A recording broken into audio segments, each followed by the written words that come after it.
This is Year 10, Homework 9 for my maths group, question 1. You've got a ship, and it's a little bit unrealistic. It's got a rectangular base on it. Obviously a real ship would have probably a more complicated shape, but we've got a rectangular base on some ship, and it tells you the force here.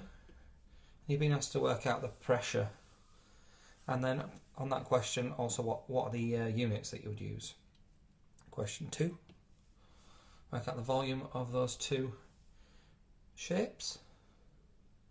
Question 3, converting units, and if you remember, I will just discuss this one briefly. If you remember, there are 10 millimetres in a centimetre, but that does not mean that there are 10 square millimetres in a square centimetre. It doesn't work like that. Look back in your maths book and see how we did that.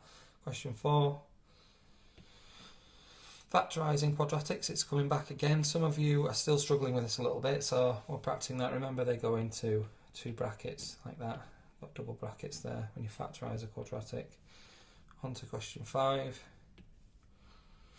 Now I've put exact here, calculate the exact area of these shapes. That applies really to the circle questions. I mean, you can work out the area of a triangle, the area of a trapezium. They usually come up with a whole number or something easy, but a circle has got pi as part of its area calculation, so you will need to leave pi in your answers. So when it says calculate the exact area for the circles in question C and D, you do not need to use a calculator. Just think about leaving pi at the end of your answer.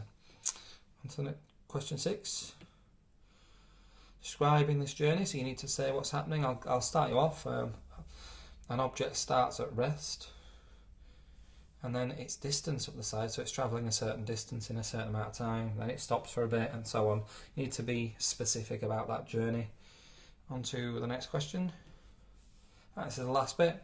There are 4 circle theorems. You need to work out the missing angle in each case, but I would actually also like you to write a reason for each question. So please can you make sure you do that. That's it. Come and see me if you get stuck.